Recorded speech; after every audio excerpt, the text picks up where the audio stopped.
Hey everybody, you're watching Botsy. So we're actually continuing the perfect pitch training. Sorry I was a little bit late. I kind of forgot you gotta charge phones. So phones all charged and good and ready to go. And the camera quality is much better, by the way, if you haven't noticed, because we're using the LG V60. Got a new phone. Anyways, we're gonna jump right in and start the hour. But yesterday I was saying there was going to be a gap, things like that. But there actually isn't going to be a gap in between anymore, because we're going to get the full episodes. Except I'm going to be like taking notes and giving my own little commentary, like in between of things that I think of and stuff, to try to make it more interesting, rather than me just sitting here playing a game. So that's what we're going to do. We're actually going to start at the beginning of track number 2 instead of where we were as far into it, because I turned off the CD player at one point. I unplugged it today, and I don't know if it would have kept the place anyways, but I know it didn't. So we're just going to, start back at 2, and it's going to be an hour every night this month anyways. So, so we're going to get into it. And that's what we're going to be doing. And Eddie Height said, hey, what's good? Hey, Eddie, so glad you could join, even though I'm starting late. Onto the shower, and I'll be taking the towel off at some point, letting my hair down, like I did on the very, very first karaoke live. But yeah, anyways, we're doing well. Yeah. So yeah, like I said, I'll be writing commentary and stuff. So let's get started. We're starting at the beginning of track number 2. And also that makes it kind of transformative in nature and things like that. So you guys aren't getting the gap, so that's all good and dandy. And of course, you can leave comments if you have your own interjections. So, hey Google, set an alarm for 1 hour. 1:19 a.m. Set. All right. Oops. Hold on. There we go.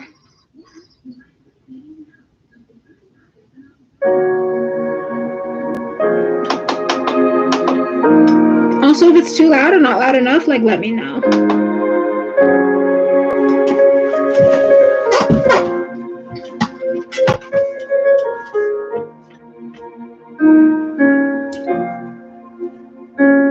The David Lucas Burge Ear Training Library for Musical Excellence.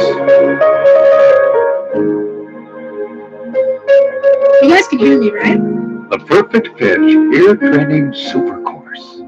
Masterclass 2.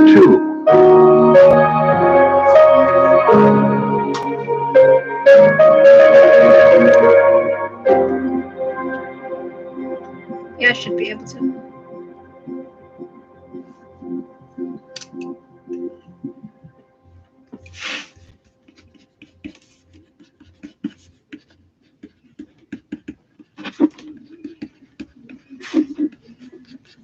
Perfect pitch is color hearing. Now, what is the difference between color hearing and color vision? How are they different and how are they similar? Well, really, they're very similar. They're just different senses.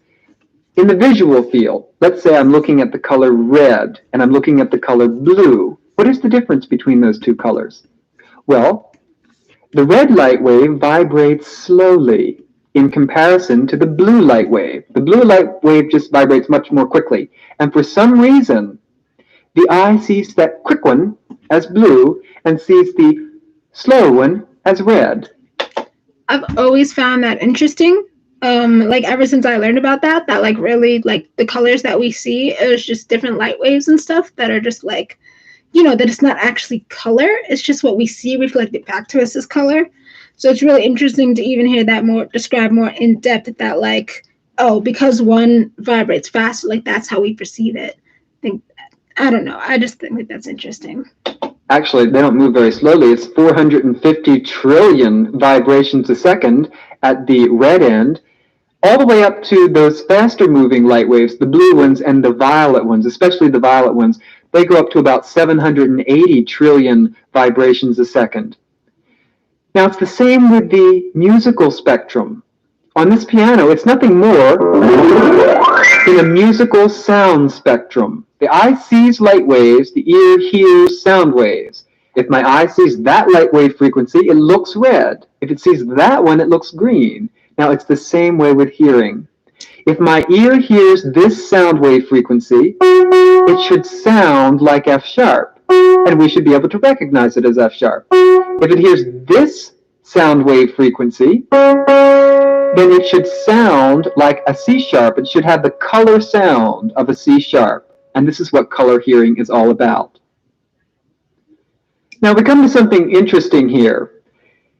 The ear has actually a larger range of perception than even the eye does in a certain sense, because the ear can hear many different octaves of sound waves. Here's an F, F, F, F, F, F. Many different Fs. Every F has the same sound color as every other F.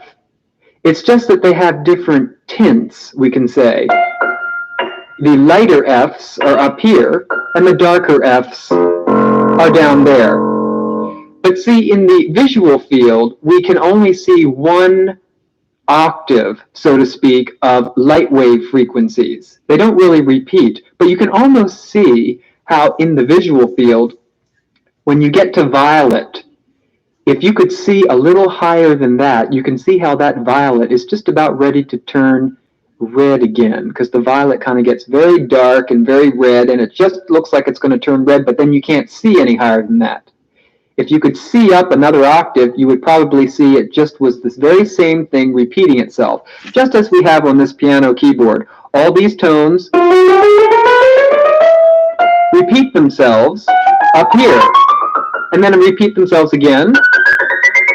And again, we have many different octaves in the field of hearing. So it's not surprising that the ear, being such a sensitive instrument of perception, which it is, it even can hear many different octaves, something that the eye cannot see, then it's not surprising that the ear should also have a color perception similar to what the eye has. And this color perception, in fact, is just what perfect pitch is. If any of this sounds technical at all, don't worry, because perfect pitch is just a simple perception, as we're going to hear for ourselves later. This is just the technical explanation of what it is. Now, I've been talking about perfect pitch ever since I was a teenager, actually, and I very quickly found that musicians tend to misunderstand what perfect pitch is, because when we're talking about color hearing, that word color can be confusing. So we need to clear that up. See, we use color, that word color, in so many areas in music. For instance, we've all heard the term tone color. Tone color, it's also timbre, T-I-M-B-R-E. The timbre of an instrument is its tone color. Now, what does that mean? Tone color is what allows us to recognize a particular instrument. If we hear this piano, it has a particular tone color, timbre. A guitar has a different sound. It sounds stringy, and a trumpet sounds brassy. All these are the different tone colors of the instruments. The timbre or tone color is what lets us tell instruments apart. It's sort of the fingerprint of sound of that particular instrument. I have a synthesizer here, and what it does is it takes a basic sound wave and it changes the timbre of that sound. I can have this kind of a timbre, or just by touching buttons, I can change it to this, or this, or this. These are all changes in the tone color, the timbre. Now, how does this relate to pitch color, the sound colors that we're talking about when we're talking about perfect pitch? Well, tone color is what lets us tell instruments apart. Pitch color is what lets us tell different pitches apart. The tone color changes when I change these buttons. But the pitch color... Yeah, see, it's when he plays those certain notes, it kind of sounds like what is it, like some Lady Gaga song, or maybe a song by Kesha, but those like same beginning notes are like ones you hear. I also find this part very interesting as well, that you know, about like tone color. You know what I mean? Because we can tell the difference between instruments based on their sound. And that's just something we don't think about.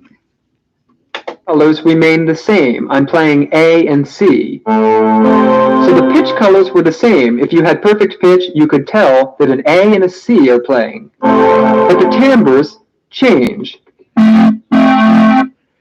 Now if I play on the piano here, it all has the timbre of a piano. But the pitch colors change as I change notes. If you have perfect pitch, you can hear this one as C, that one as A flat. The pitch colors change with pitch. The tone colors change with the instrument. This is a very important distinction which is going to come up again and again as we're talking about perfect pitch.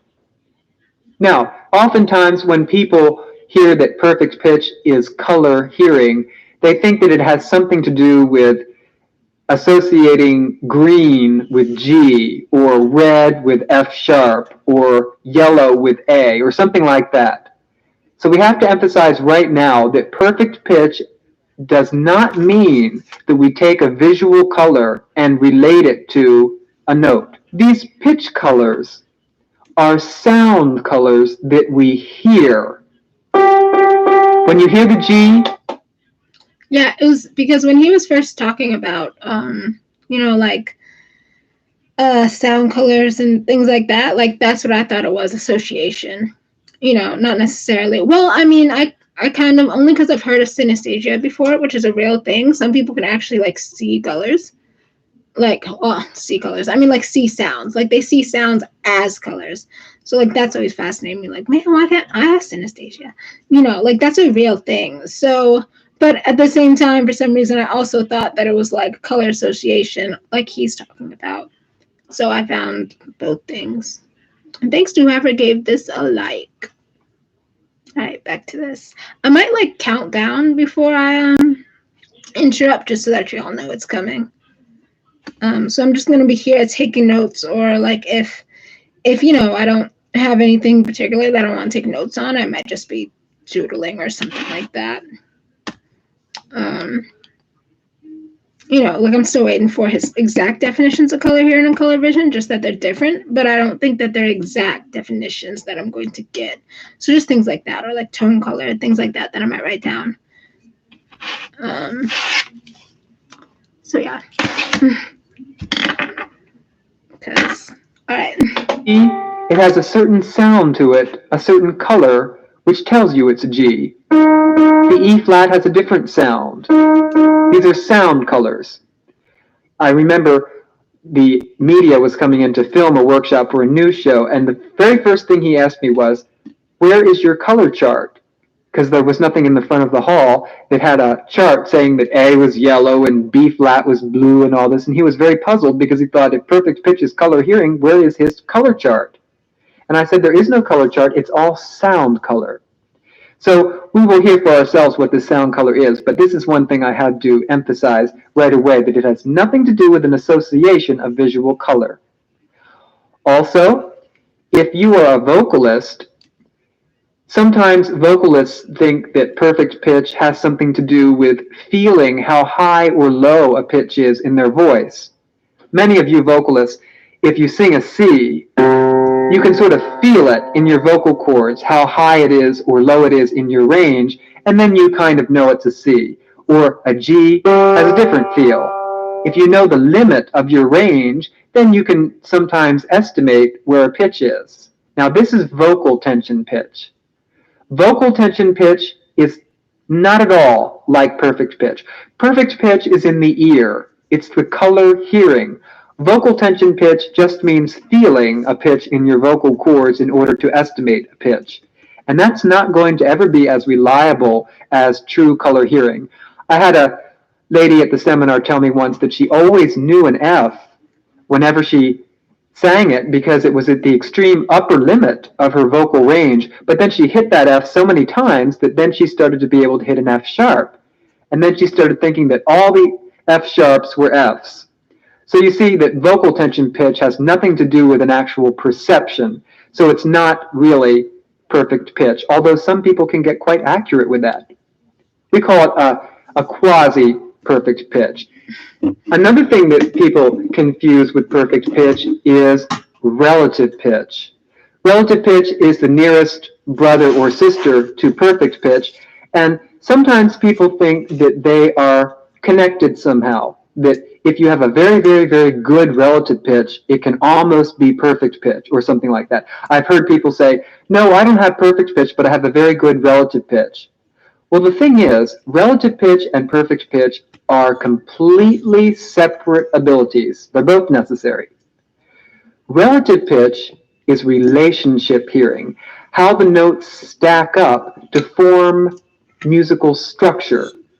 See, if we have two tones here, they form a relationship one with the other, which, if you've had relative pitch training or are taking the relative pitch course, this is a perfect fifth, because we have 5 tones encompassed. If I were to tell you that this top tone is a G, using relative pitch, you would be able to tell me that the bottom tone is a C. Or if I said to you, this is a C, now sing me an E. All you have to do is just count up or sing a major third, and you arrive at E. This is all relating one tone to the next. Now this is very different than perfect pitch. Perfect pitch means you just hear one tone, D. It just sounds like a D. You don't have to relate it to anything. F, B. Just by hearing, you're able to tell what that sound is. One is color hearing. I thought that this was like really interesting too. He was talking about it, just the difference, because like I understood the difference when once he explained it. Of course, obviously you understand things when someone explains it, but like just like, oh yeah, okay, that explains the difference. Relative, you're just trying to remember something like in a sequence, and then perfect pitch is no, as soon as you hear it, like you got it. I swear I'm gonna get better at this commentary stuff, or just saying things that pop in my head. I just yeah, okay. One is relationship hearing, relating all the tones. There are many different levels of hearing. It's not just you have this sense of hearing and that's all there is to it. No. Hearing is complex. There is a range of hearing that the ear is capable of. On the surface level, we have the relationships, how the music flows. At a deeper level, we have the colors, the color of the... I see we have a comment here from Vinny Cola. And he's saying, is there any way you can somehow have my daughter understand I miss and love her, please? I was hacked. Okay. Yeah, I'm sorry. Vinny, or if anybody else is responding on behalf of my mom, that's a whole nother matter, and we're just going to get back to the lesson. E, F sharp, G, etc., etc. Relative pitch training is a focus of awareness. We have to focus the sounds we're hearing in order to understand them. We have a perfect fifth, or we have a major sixth, or a major third. All of this we discuss on the relative pitch course. How the notes stack up to make certain intervals and chords. Perfect pitch training, on the other hand, is not a focus of awareness. Focus means to draw the attention together. Yeah, but just that's between my mom and I. I appreciate you passing along the message, but yeah, that's a whole thing that I won't get into because I'm not trying to talk bad about her. But once again, that has nothing to do with perfect pitch training, so we're going to get back to that. Perfect pitch training, instead, is an expansion of awareness. We expand the awareness of the ear to hear something that it did not hear clearly before. The pitch colors are very delicate. They're very faint. They're very abstract. The color of this D is very subtle. We have to listen closely every day, listen to these sounds more and more closely until we can hear these very delicate sound colors. Now, it's different with relative pitch. We all hear these tones clearly. The The relationships are clear. What we have to do is focus our attention in order to understand the intervals.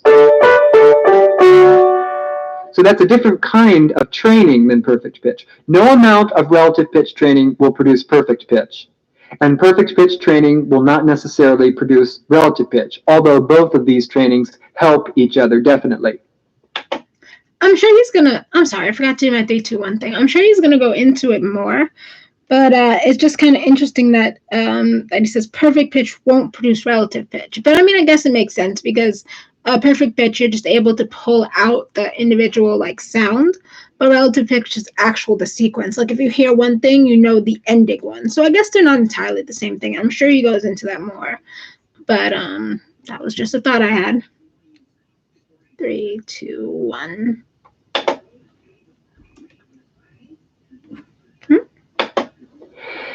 Relative pitch gives you the structure of the chord. This is a dominant ninth. But what kind of a dominant ninth is it? The notes stack up as a dominant ninth sound. This is what our relative pitch tells us. But is it a G dominant ninth, an A dominant ninth, a D dominant ninth? Well, that is what perfect pitch tells us. Perfect pitch gives us the actual colors. It's a D dominant ninth, and the colors are D, F sharp, A, C, E. It gives us the color hearing. If we go back to our TV set, relative pitch is the focus of the picture, being able to see a clear picture of what is going on in that movie. If you don't have relative pitch, it's like a blurred picture. Established relative pitch is a clear picture of what is going on in that movie. The perfect pitch is the color. So you can hear it's a D dominant ninth and a G7 chord, A major, F sharp minor, whatever it is. It gives you the actual color patterns of the tones. Now, relative pitch is a changing level of awareness. The relationships change. Relationships change in music because music flows in the change of relationship. This is how music progresses. Whereas perfect pitch, absolute pitch is the technical term, absolute means non-changing. The color sounds do not change. The A always sounds like A. It always has the color of the A. The B always has the color of the B. So whenever we're playing along, whenever we hit the A, whenever we hit that A there, it always has the same sound. It never changes. The C sharp never changes. G never changes. They're absolute. They remain constant. Whereas the relationships between tones are constantly changing. So these are the two levels of hearing, the two basic levels of hearing, the surface level with relative pitch and the deeper level, the color hearing perception. If someone has perfect pitch, it doesn't necessarily mean they have relative pitch, and if someone has relative pitch, it doesn't necessarily mean they have perfect pitch. If we're missing one of these, then we're missing a very large aspect of musical awareness. So we have to make sure that they're both cultured in there very firmly. The ear will be 4 times as powerful with both of these together as with either one separately. So now I think we have a basic idea of what perfect pitch is and what perfect pitch is not. So I'd like to go into the different levels of perfect pitch, because perfect pitch is not just one thing. There are many different degrees of the ability. Let's find out more about what this ability is. Level number 1 is called color awareness. That's a basic feeling of the color of all the tones. Now I gotta pause this so that I can write this. Color awareness, a basic feeling of all the tones. Have you ever had the experience of taking a piece of music, and let's say it's in the key of D, and then you transpose it up to the key of E flat? And have you ever noticed that when you transposed it, you can't quite put your finger on what it is, but something has changed. It just sounds a little softer or something when it's in the key of E flat. How many of you have noticed something like that? I've heard jazz people tell me they take a Duke Ellington piece and they transpose it. It's no longer Duke Ellington, they say. It just doesn't sound the same. Or I've had people tell me they take a hymn and then they transpose it, and it's no longer the same hymn anymore. It's just not what they're used to hearing. The thing is, every key has its own color pattern, its own color sound. F major has one sound because of F, A, C. F sharp major